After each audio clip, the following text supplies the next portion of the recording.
State Farm Stadium in Glendale, Arizona, the site of an awesome night in Monster Energy AMA Supercross. And yep, the scene was as pretty as the racing. It did not disappoint as we welcome you to the SMX Insider reviewing what is a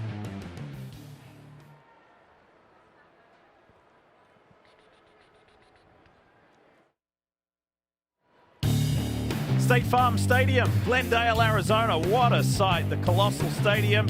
And it was a huge night of racing. Monster Energy AMA Supercross returning to the desert.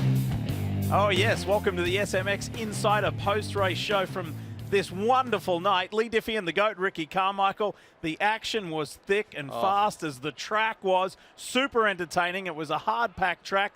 The racing was great. Well, whether it's 250 or 450, 450 was absolutely epic. And I just got to go the parody. Ken Roczen getting the win. It's a special season to be a Monster Energy Supercross fan. I mean, I think this is going to go down to the wire. The guys are doing a great job at competing and staying healthy, and this was quite a night to watch. I want to grab onto what you said. Yes, Ricky just said Ken Roczen winning. Yes, kickstart Kenny. The last win came at Indianapolis last year in the 2023 season. And let's have a look at how he stitched another career win together. In his own words, he said they don't come along very often these days, so he's going to cherish this. On a gorgeous night in the desert, Roczen got off to a fantastic start as far as heat racing is concerned, and he was riding high on emotion and confidence after a heat win, but he'd have to go up against Jet Lawrence, the points leader, Chase Sexton, who was riding hurt.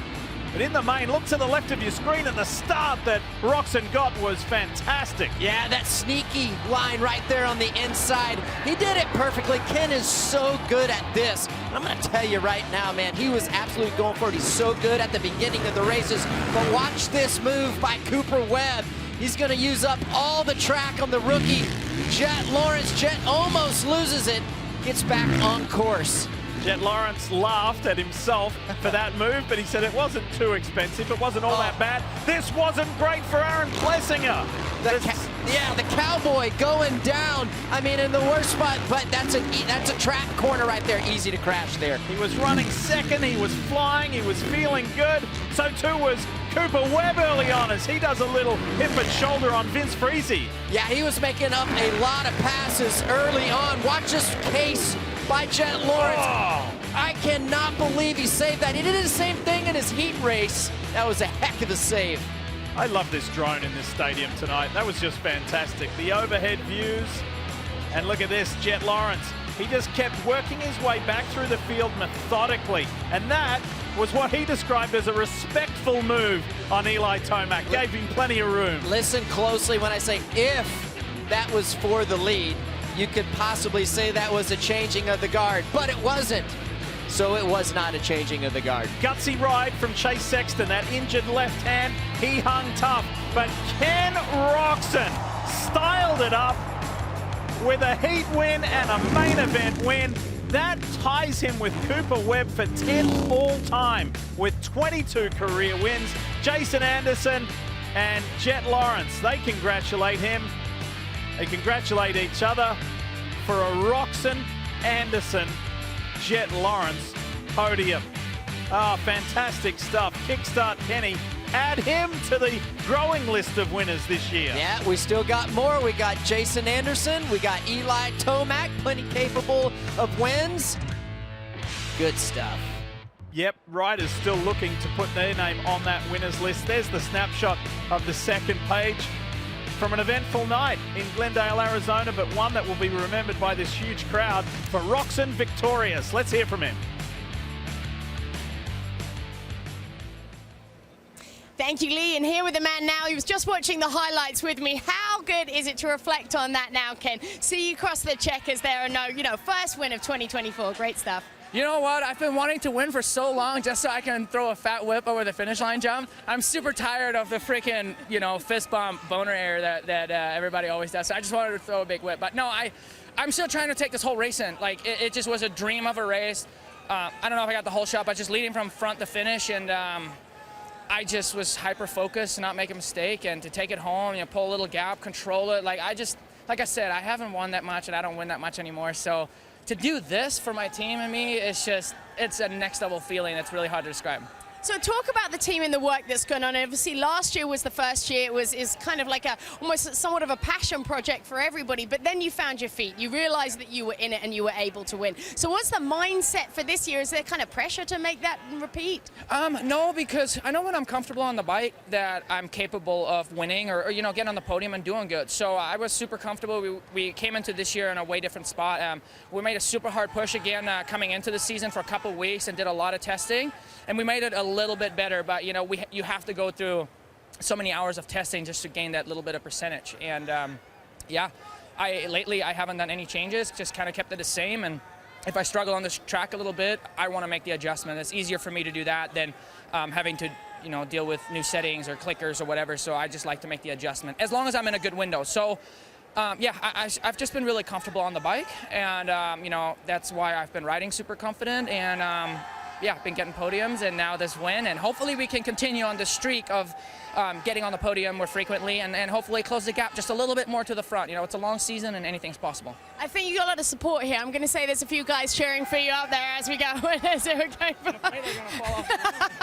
But the cheers when you went over the finish line there, I mean, can you feel that sort of from the fans, knowing how much they are behind you to get this done? Absolutely, and this one was special. Like, I've won, a couple of times here before, and I got told by a lot of people that I'm the #1 pick here tonight. So then to pull it off with a full house, I mean, to me, the stadium looked pretty much almost all the way sold out. So to pull a win off like that is amazing. The support has been huge, and I'm stoked that I can finally make some fans happy for everybody that picked me for the win here tonight, and I was able to deliver that. So that's cool. Well, we enjoyed watching it as much as you clearly did riding. Thanks ever so much, Ken, and congratulations again. Thank you.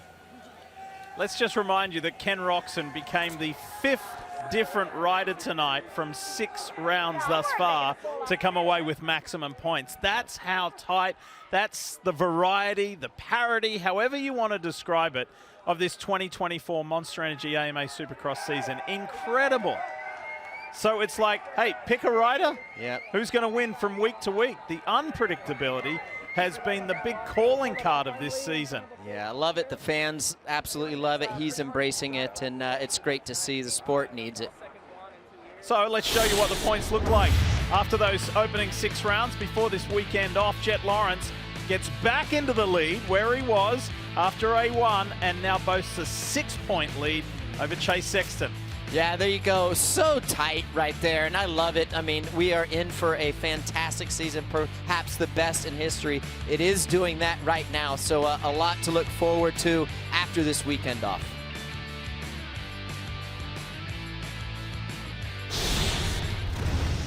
.250 West roared back into action here in Glendale, Arizona after a period of time off because 250 East had their season opener. But the 250 group was ready to go, and it was equally as competitive as the 450. However, the championship point scenario is different. Levi Kitchen and Jordan Smith came into this Arizona round tied at the top of the championship. That's right, sharing the red plate, and it's coming down to crunch time, and they have 5 weeks off after this race here tonight, so big boost for who could ever win. But this is the biggest loser of the night, Nate Thrasher going down. Now this is a guy, he could have really helped out his teammate, but man, glad to see him up, and he's not on a stretcher. Hopefully he will be okay. That was a nasty, hated to see that. Yeah, nasty incident, and he was taken to a medical facility off-site, but was communicating with the professionals. So, time to go racing for the big points, the main event, and the top 2 in the championship who were tied on points were in the top 2 positions. That's right, and I watched this pass by Jordan Smith. He's gonna go up the inside. Stays low, doesn't make much contact, and that was good riding by Levi Kitchen to kind of stand his bike up and not go down. But watch, Jordan Smith's gonna get passed back. He over jumps. That was a mistake on his part. That was number 1 for Jordan Smith. Wait, there's more to come, because as he was taking the fight again back to Levi Kitchen, this was such an eventful main event, and one that will leave Jordan Smith scratching his head for so many weeks to come. Well, he was, and then there's a 24 of RJ Hampshire aboard that Rockstar Energy Factory Husqvarna getting it done, getting by Levi Kitchen. Not sure what, Kitchen was losing some ground here. Maybe, I'm not sure what happened. Nevertheless, it was exciting, but to watch Jordan Smith right here, he goes down. You could watch what he did there. He did the exact same thing in practice, which is uncommon to see a guy of his caliber make the same mistake twice. That's number 2 yes. of the main event. There's another one to come. Meanwhile, all of that chaos is happening. RJ Hampshire is saying, see you later. I'm taking off. I'm going to ride my own race. He looked incredible in that main event, but watch what happens right here. There's a down rider, and the flashing lights are coming, so Levi Kitchen errs on the side of caution, and he doesn't jump off of that table. That was the right move to do. I don't think Jordan Smith was able to see, and that's the end of it. First time RJ Hampshire has won multiple 250 mains in a season. What a night for him. Awesome performance, wins Anaheim 1, wins Glendale. Levi Kitchen will grab the red plate. And Joe Shimoda on the left-hand side of your screen got his first podium of this 2024 season. Oh, what a night. And Hampshire with the biggest smile of them all. And Jordan Smith with those 3 incidents occurring with him still rallied to finish 4th. Yeah, great job for Jordan Smith to work his way back up. All these points are really going to pay off, but Julian Beaumer, the rookie, great job in 7th.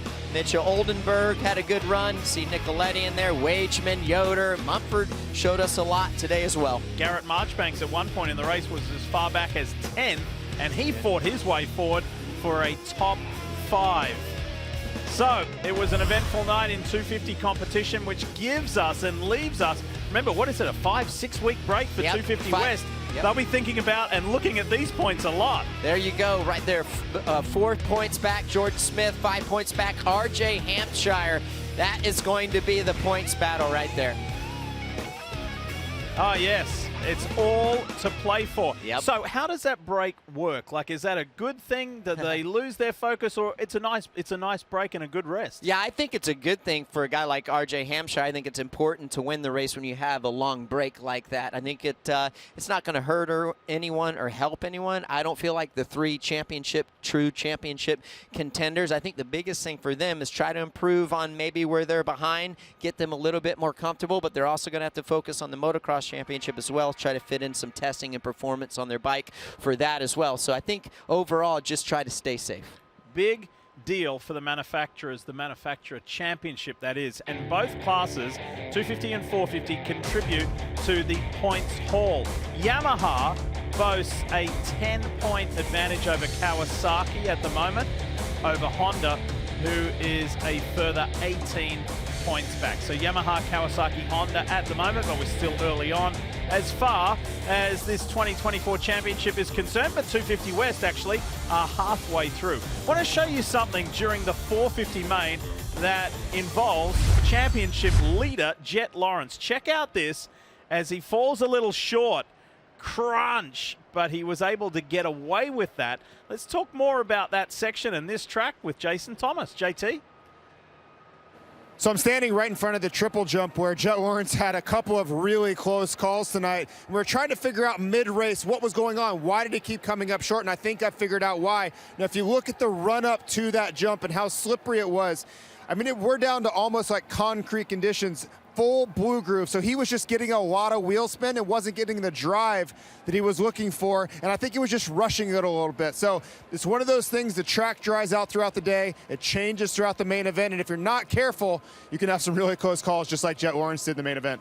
Good point, JT. And that was a really lucky escape for Jet Lawrence. He gets away with that, gets a podium and the championship lead. So now we turn our focus to Arlington, Texas, a couple of weeks' time, so everybody gets at least a week off. Right. What is on your shopping list? What are the big ticket items? Is it rest and recovery for Sexton? Yeah. Is it the momentum of Ken Roxon? What are the big ticket items for you? Yeah, both rest and recovery for Chase Sexton. That injury comes at a great time because he's going to have a weekend off. That's going to certainly help him. And I think going into Arlington, as far as the game plan goes with Arlington for all the riders, is you just have to execute. You have to be consistent, not necessarily win races, but just be consistent. I think that's what's going to get the job done in this Monster Energy Supercross Championship with how tight the points are. It's not necessarily about speed, it's about consistency this season. I can't help but think about the cowboy Aaron Plessinger. He fell off the horse tonight, and he'll be like, get me back to the track so I can race again. And